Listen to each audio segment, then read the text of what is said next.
अस्सलाम वालेकुम, welcome back to another episode of the brief.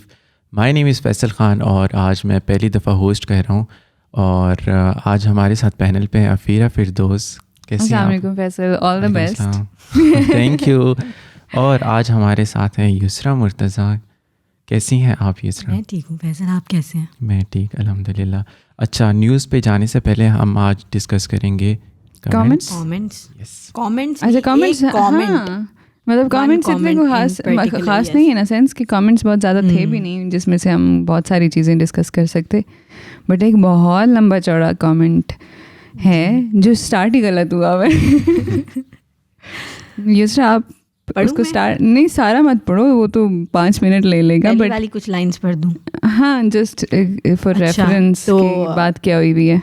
ये भाई जो हैं वो ये कह रहे हैं दैट इंडियंस जो हैं 1 आवर में करतारपुर कॉरिडोर जो है वो से पाकिस्तान में एंट्री ले सकते हैं, बट पाकिस्तान जो है वो शुगर और कॉटन जैसी चीज़ें जो है वो इंडिया से नहीं ले सकता। अच्छा, उसने आगे पे बहुत सारी और भी बहुत सारी बातें की हैं कि किस कार इंडस्ट्री की तरह भी, ट्रेड के बारे में काफ़ी बातें, and factually he is wrong जहाँ पे वो बात ख़त्म कर रहे हैं कि इंडियन गवर्नमेंट ने पाकिस्तान के साथ ट्रेड ख़त्म नहीं किया, इमरान खान ने किया है।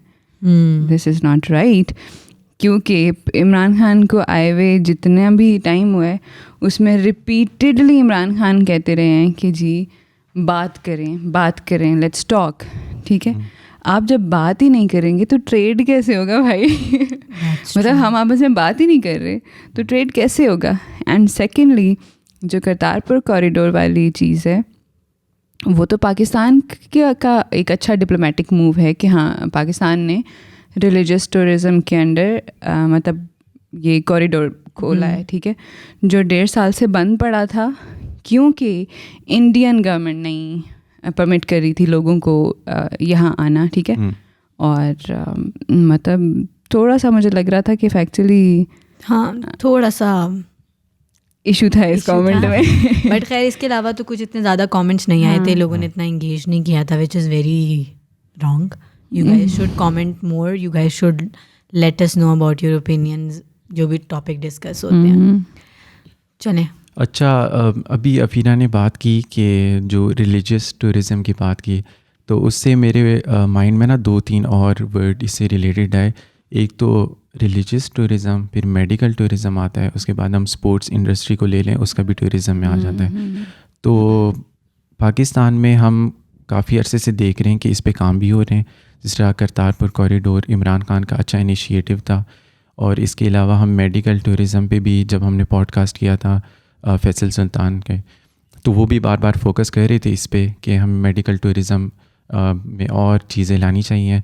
और तीसरी बात जो अभी हमारा टॉपिक पे स्पोर्ट्स बांग्लादेश और पाकिस्तान के, तो स्पोर्ट्स का आप लोग को क्या लगता है कि पाकिस्तान में जो स्पोर्ट्स है उसका जो उसकी टूरिज़म तो रुकी हुई है, उसमें तो काफ़ी अरसे से मैचेस हो भी नहीं रहे, चाहे वो क्रिकेट को चाहे PSL हमने देखा। तो आप लोगों को क्या लगता है कि पाकिस्तान में स्पोर्ट्स की कितनी अहमियत है, और वैसे ही ओवरऑल स्पोर्ट्स कितना इम्पोर्टेंट है एक कंट्री के लिए? अच्छा, I guess before we start talking about this topic, मेरे ख्याल में आप थोड़ा सा हमें ब्रीफ कर दें कि जो अभी बांग्लादेश वाला सीरीज़ हुई है हमारी सीरीज़, हाँ, तो third win Pakistan and Bangladesh की जो 3 T20 बेस्ड सीरीज थी that ended yesterday, and Pakistan won 3 out of 3 games. Overall, not forgetting to give heart attacks.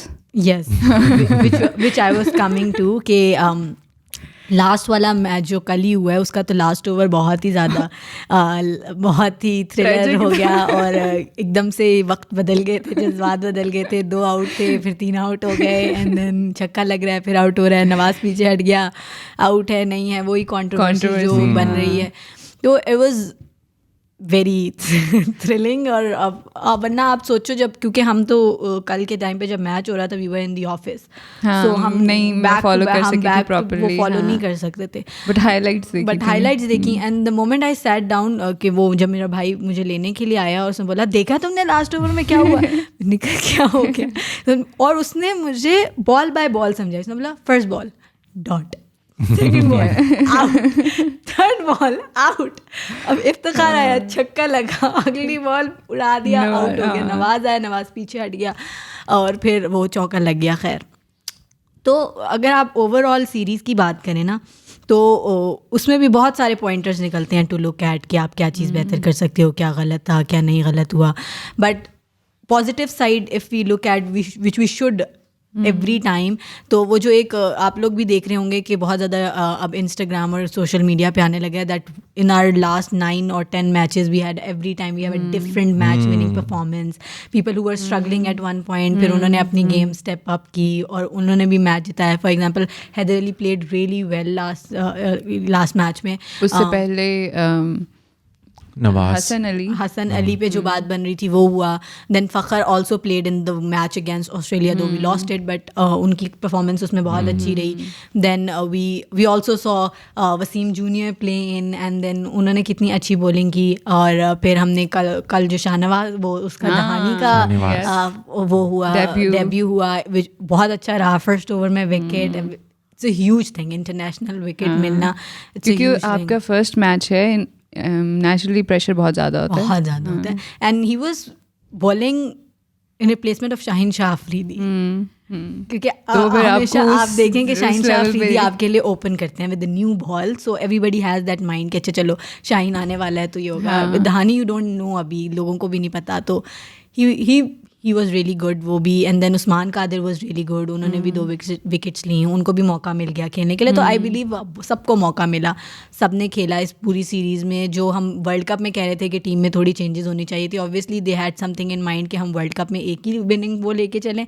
But जो ये वाले मैचेस होते हैं तो उसमें आप चेंजेस कर सकते हो, तो वो चेंजेस आपको देखने को मिली. अच्छा, एक और चीज़ भी जो मैं सोशल मीडिया पे नोट कर रही थी कि प्रॉबली आफ्टर ये जो T20 वर्ल्ड कप वाला एक पैच जो अच्छा पीरियड गुजरा है पाकिस्तान के लिए, उसके बाद या मोस्ट प्रॉबली रमीज़ राजा के आने के बाद PCB का जो ट्विटर और इंस्टा का पेज है, दैट इज़ मतलब डूइंग, हाँ एग्जैक्टली, मतलब वो बहुत अच्छा मतलब पोर्ट्रेल दे रहे हैं, वो इनकी सेल्फीज़ लगा रहे हैं, which is a positive message ना प्लेयर्स के लिए भी और पाकिस्तानियों के लिए भी, ओवरऑल के कनेक्शन रहे. और ये जो आपको पीछे की वीडियोस मिलती हैं, you see them active on doing fun activities. कोई भी किसी को भी बिठा के कोई क्वेश्चन पूछने लग जाते हैं, you see something trending on and then you ask that person the same question. With Rizwan का पिलो वाली चीज़ हुई थी.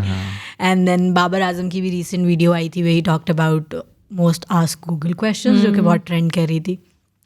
तो एक वाइब आपको बहुत डिफरेंट नज़र आ रही है, जो कि obviously you are very right, after Ramiz Raja took the charge, तो ये चीज़ें आपको नज़र आ रही हैं. Because I feel like that person was already very much into digital वाली चीज़ ना, because he had his own YouTube channel and वो बहुत ज़्यादा लोगों के साथ इंगेज करते रहते थे. वो भी था. एंड देन द PR जो चेंज हुई है इनकी, आपने पूरे टूर्नामेंट में देखा, इतने होलसम मोमेंट्स मिल रहे थे ये, तो वो होता रहा.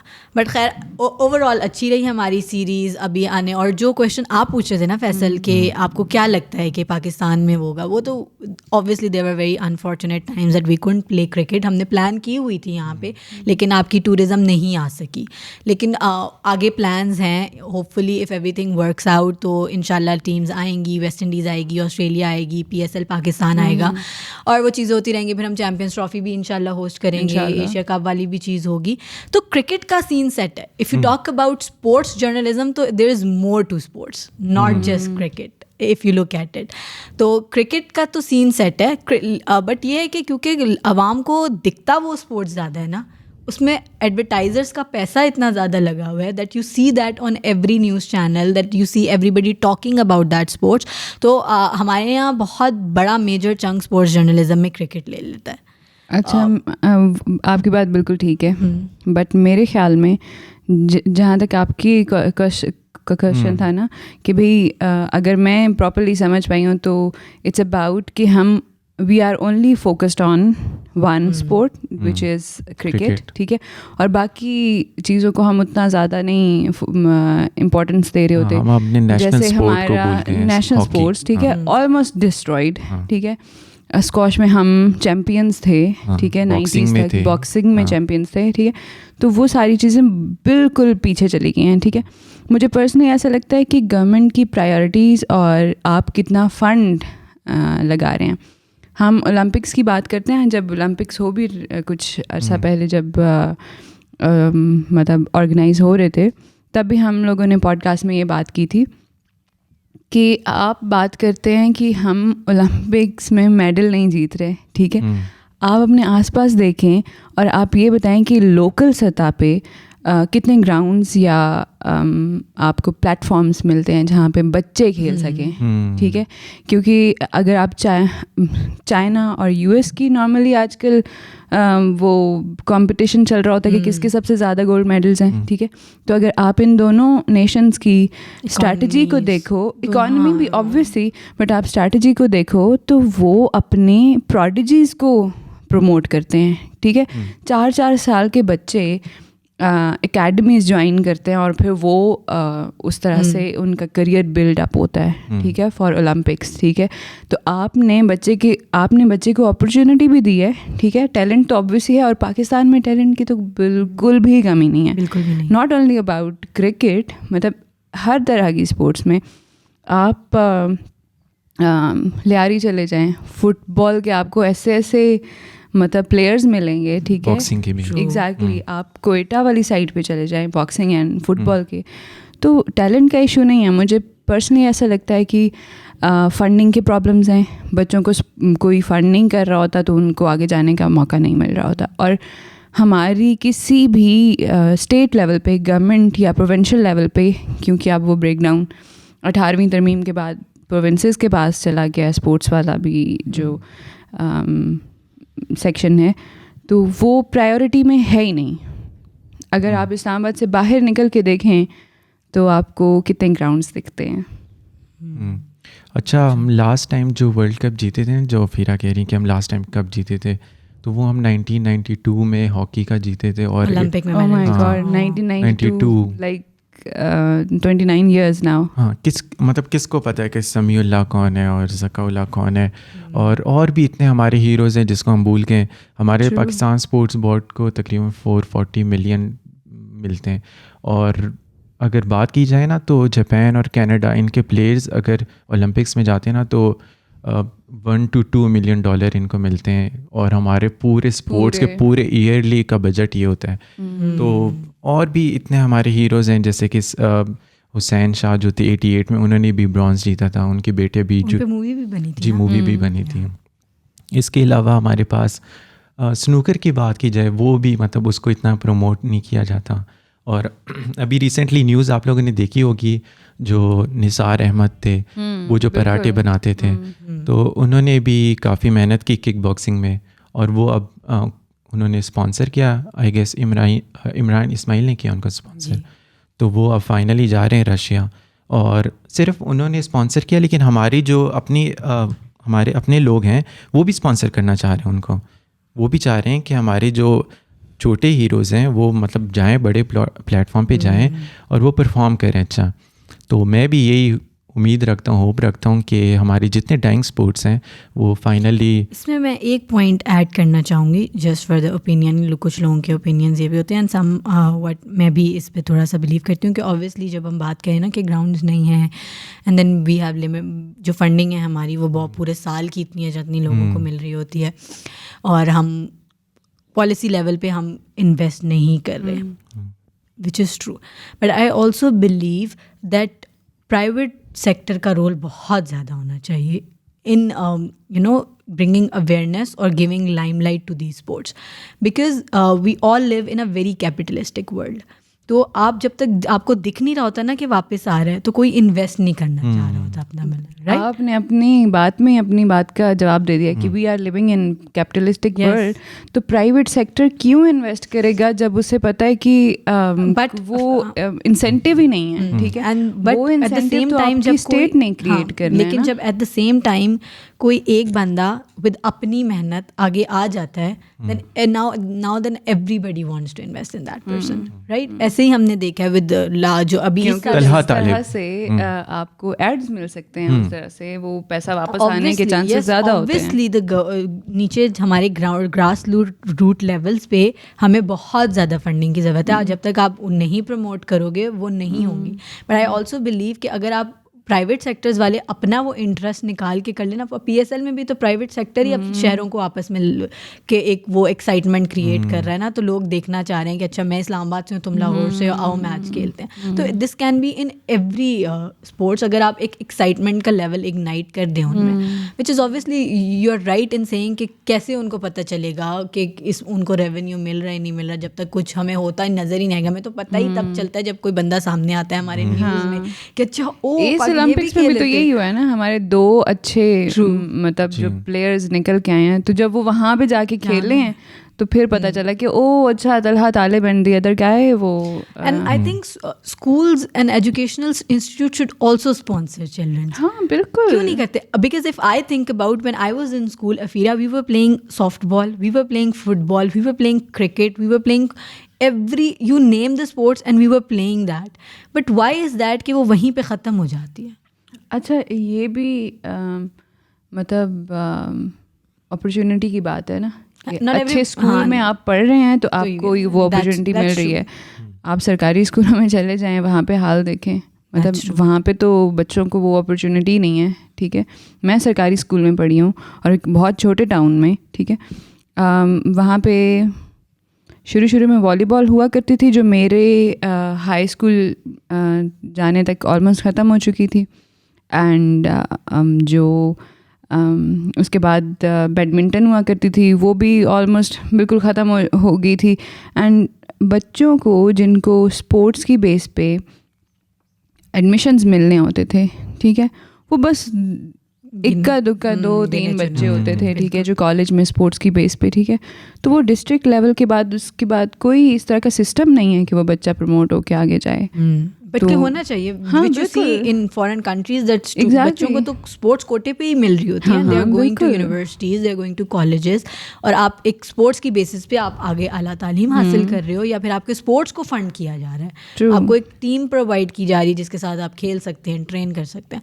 तो स्कूल लेवल पे भी, एजुकेशनल सेक्टर पे भी बच्चों को स्कॉलरशिप्स मिलनी चाहिए खेलने के लिए। अच्छा, आप लोग जब बात कर रहे हैं ना, आप लोग मतलब वो बात कर रहे हैं फॉर एग्जांपल कि हॉकी को प्रमोट किया जाए या कोई नया स्पोर्ट जैसे रग्बी, क्रिकेट, मतलब ये बहुत बड़े लेवल के, इसमें इन्वेस्टमेंट भी ज़्यादा चाहिए होती है, ग्राउंड्स बनाने चाहिए, प्लेयर्स और काफ़ी चीज़ें। लेकिन जो छोटे स्पोर्ट्स हैं जैसे टेबल टेनिस हो गया, बैडमिंटन हो गया, स्विमिंग होगी, स्नूकर हो गया, बॉक्सिंग होगी, तो इसमें तो इतनी इन्वेस्टमेंट मेरे ख्याल में नहीं चाहिए होती। एक स्पोर्ट्समैन होता है, उसको फाइनेंशियल फ्रीडम चाहिए होती है कि वो भाई एक ही चीज़ को फोकस करे और वही खेलता रहे। उसके खाने का ख़र्चा होता है और उसके जो फिज़िकल मेंटेनेंस का ख़र्चा होता है, तो उसको हम क्यों नहीं प्रमोट करें? ये भी तो एक क्वेश्चन है ना। तो हमें चाहिए कि हम इन चीज़ों में इन्वेस्ट करें तो ही हमें बाद में रिटर्न मिलेगा। और आज अगर हम इस चीज़ में इन्वेस्ट करना शुरू करेंगे तो मेरे ख्याल में अगले ओलंपिक में नहीं तो अगले ओलंपिक में हम कोई मेडल ज़रूर लेंगे। 10 साल लगेंगे। Yes. लेकिन हाँ, we should have more representation in different sports, because हम तो बहुत से कम स्पोर्ट्स में जा रहे होते हैं खेलने के लिए, वो भी बहुत कोई मैजिकल मोमेंट हो जाए तो वी गेट टू नो कि वो पाकिस्तान हैज़ परफॉर्म्ड वेल। और अच्छा ये भी बंदा था जो हमें रिप्रेजेंट कर रहा था, बिकॉज हम सब बहुत इल इन्फॉर्म्ड होते हैं कि यार अच्छा हमारे एक्चुअली में कौन कौन सी स्पोर्ट्स हम यहाँ इस मुल्क में खेल रहे हैं। सो यस, जो ओलंपिक्स में पहले हमारे वो स्पोर्ट्समैन जाते थे ना, हमारी डेलीगेशन जाती थी तो कितनी बड़ी होते थे, हमारे हॉकी के 15 प्लेयर जाते थे साथ में, हॉकी के साथ तो और अब तो टोटल 9 या 10 लोग गए थे इस दफ़ा।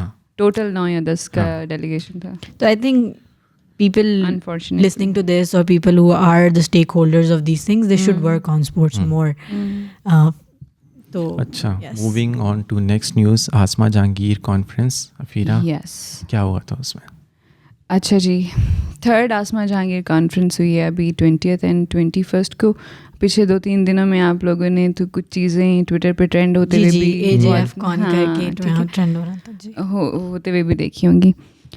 सो बेसिकली उसमें कुछ 2-3 इश्यूज़, कंट्रोवर्सीज़ आप कह लें कि जो बन गई, और जो प्रॉबेबली आई वाज लाइक कि ऑलमोस्ट एवरी वीक अब कोई ना कोई ऐसी चीज़ पॉपअप होना शुरू हो गई है कि बस PTI और PMLN लड़ रहे होते हैं। ठीक है, कि अच्छा जी पिछले वीक में वो जजेस वाला इशू हुआ था, साकिब निसार वाला इशू हुआ था, इस वीक में ये हो गया, अब अगले वीक में कुछ और नई चीज़ आ जाएगी। तो बस उनके पास ट्विटर ट्रेंड्स बनाने के लिए कुछ ना कुछ होता है मटेरियल। ठीक है, So basically, the purpose of this conference is to commemorate जो आसमा जहांगीर का काम था, ठीक है, उसको सेलिब्रेट करने के लिए आफ्टर हिज डेथ, ठीक है. तो इस साल का थीम था चैलेंजेस टू ह्यूमन डिग्निटी, ठीक है. तो 2 दिन की कॉन्फ्रेंस थी और उसमें इन्होंने जो ऑर्गेनाइजर्स थे, उन्होंने जो पाकिस्तान के चीफ जस्टिस हैं, जस्टिस गुलजार अहमद, उनको भी इनवाइट किया हुआ था एज अ स्पीकर. और उसके अलावा जो लाहौर हाई कोर्ट के जस्टिस हैं, उनको भी इनवाइट किया हुआ था. जो सुप्रीम कोर्ट जज ऑफ सुप्रीम कोर्ट, ये काजी, जस्टिस काजी सा, इनको भी, मतलब बड़े बड़े नाम थे, ठीक है. उसके अलावा मीडिया से भी और डिफरेंट एक्टिविस्ट ग्रुप्स भी. तो बड़ी अच्छी एक लेकिन इंटरनेशनल कॉन्फ्रेंस में हाँ एग्जैक्टली. और इंटरेस्टिंगली जो फंडिंग्स वगैरह थी तो वो EU से भी थी, embassy of Netherlands, embassy of Germany and Canada. मतलब इस तरह से फंडिंग्स भी काफ़ी बड़ी बड़ी थी. और ऑब्वियसली जब आप इस तरह की मतलब प्लेटफॉर्म से फंडिंग ले रहे हैं तो फिर वहाँ से भी लोग ज्वाइन करते हैं, ठीक है. अब प्रॉब्लम ये हुआ कि मैं भी थोड़ी देर पहले आप नहीं बैठे हुए थे, मैं अभी बता भी रही थी युसरा को कि मैंने एक न्यूज़ आर्टिकल खोला हुआ है 18th का, और ये कॉन्फ्रेंस 20-21 की है, ठीक है. तो उन्होंने इसमें जो inaugural session, first session and second session के स्पीकर्स के नाम दिए हुए हैं कि किस किस ने जो स्पीकर्स हैं जो अटेंड कर रहे हैं और इस तरह से. तो इंटरेस्टिंगली उसमें नवाज शरीफ साहब का नाम नहीं था, इस न्यूज़ आर्टिकल में नहीं है, ठीक है. सो फर्स्ट क्रिटिसिज्म जो आई वो ये थी कि एक तो आपने बताया नहीं, is it a dodging game, कि आपने बताया ही नहीं कि कौन कौन आपने फुल डिस्क्लोजर नहीं दिया, ठीक है. एंड सेकेंडली कि आपकी कोर्ट्स जिस बंदे को कन्विक्टेड क्रिमिनल कहती हैं, ठीक है, जिस पे अभी भी केसेस चल रहे हैं, तो आप उसको कैसे बुला सकते हैं जस्टिस पे बात करने के लिए, ठीक है. so true. तो ये ट्विटर पे इस पे बहुत बहस हो रही थी. अच्छा. इंटरेस्टिंगली जब वो क्लोजिंग रिमार्क्स के लिए उन्होंने वर्चुअली लिया हुआ था ना नवाज शरीफ साहब को, सो जब उनकी स्पीच का टाइम आया, ठीक है, तो ऑनलाइन उसमें प्लेटफॉर्म में कुछ इश्यूज होना शुरू हो गया, ठीक है. तो अब ये भी दूसरी पार्टी है, दे आर सेइंग कि अच्छा जी आपने उनको बोलने का मौका नहीं दिया, आपने उनका सिस्टम हैक कर लिया डेलिबरेटली, ठीक है. तो इस तरह के इश्यूज थे, ठीक है, कि आप फ्रीडम ऑफ स्पीच को नहीं प्रमोट कर रहे हैं, दिस काइंड ऑफ थिंग्स, ठीक है. तो जो पहला तबका है, दे आर सेइंग कि भाई क्या आप हर क्रिमिनल को स्टेज देंगे, इस तरह के इंटरनेशनल प्लेटफॉर्म्स देंगे कि वो बात कर सके, ठीक है, which is I guess a valid point. हाँ, कि मतलब एटलीस्ट आप कन्विक्टेड क्रिमिनल्स को तो ना बुलाएं इस तरह की प्लेटफॉर्म्स पे, ठीक है. एंड जो मेरे माइंड में सबसे पहली चीज़ आई थी वो ये थी कि जो स्पॉन्सर्स हैं like EU, Netherlands, Canada, Germany, ठीक है, वुड दे बी ओके अगर उनके यहाँ इंटरनेशनल कॉन्फ्रेंसेस हो रही हैं और उनकी जो कोर्ट्स हैं उन्होंने जिन लोगों को क्रिमिनल डिक्लेयर किया हुआ हो और पाकिस्तान अगर स्पॉन्सर कर रहा है और वो वहाँ पे जाके बोल रहे हो तो वो क्या करेंगे.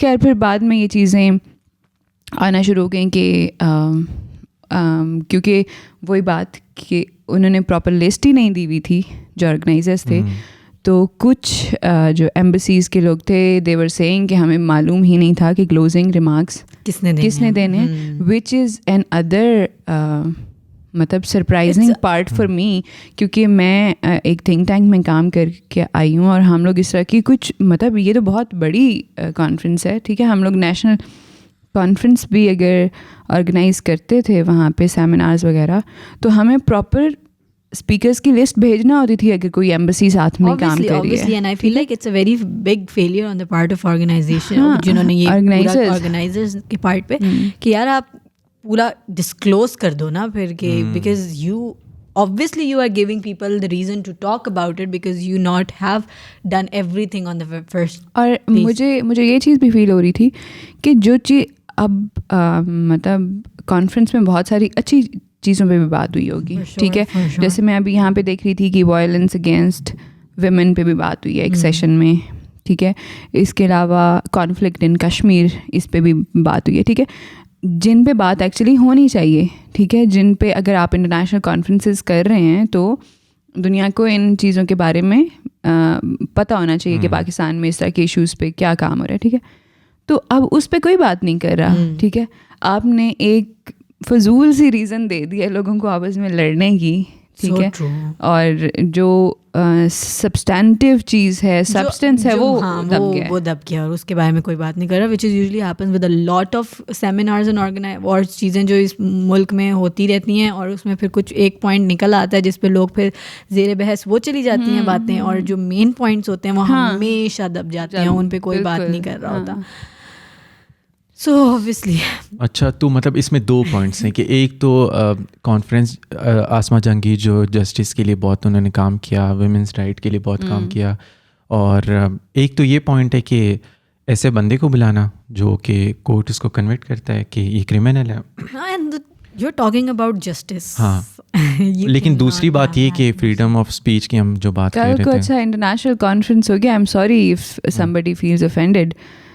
कल को अगर कोई इंटरनेशनल कॉन्फ्रेंस होगी ऑन करप्शन तो क्या आप नवाज शरीफ को वहाँ पे बुलाएंगे? No, obviously no. इसके बाद मुझे लगता है हो भी सकता है. But people won't like it in the comment section. बोला, but it's very logical ना. आप सोचें कि when you are organizing an event on such caliber, आप एक इंटरनेशनल ले रहे हो, आपके फॉरेन फंडेड आपकी वो चीज़ें हैं, आपकी एक थीम है, आप उस थीम की बेसिस पे गेस्ट अलाइन करते हैं ताकि वो दोनों चीज़ें आपस में कॉम्प्लीमेंट कर रही हों और जो लोग उस टॉपिक के ऊपर बात कर रहे हों उनको लोग सुने. और interesting part was that which I missed कि जो आपके chief justice and Lahore high court और ये जो जस्टिस गए इनको नहीं पता था कि क्लोजिंग कौन कर रहा है. फुल डिस्क्लोजर ही नहीं था, वहीं से पता लग गया भाई आपने बीच में चीज़ें छुपा ली हैं और कुछ बीच में हो गया. बट खैर, एनीवेज हम अपने लास्ट टॉपिक की तरफ बढ़ते हैं जो कि है अभिनंदन. हाँ, बस तो क्या बंदा और बात करे यार. लेट्स मतलब उन्हें सेलिब्रेट करने दें यार. वैसे न्यूज़ बता दें फिर हम छोड़ देंगे कि लोग क्या समझ. आप खुद समझ लीजिएगा. But the wing commander Abhinandan got awarded with the India's 3rd highest gallantry award for congratulations for shooting the F-16 which was never shot in the first place. But खैर खुश हो जाए. हाँ, खुश रहने दें यार. चलें, तो बस that's all for today debrief, और इंशाल्लाह हम नेक्स्ट डीब्रीफ में दोबारा मिलेंगे. और हमारे जो सोशल लिंक्स है वो डिस्क्रिप्शन में दिए गए, और हमारे पॉडकास्ट स्पॉटिफाई, गूगल पॉडकास्ट और यूट्यूब, एप्पल पॉडकास्ट पे भी लाइव होती है. तो बस ठीक है, अल्लाह हाफ़िज़. खुदा हाफ़िज़.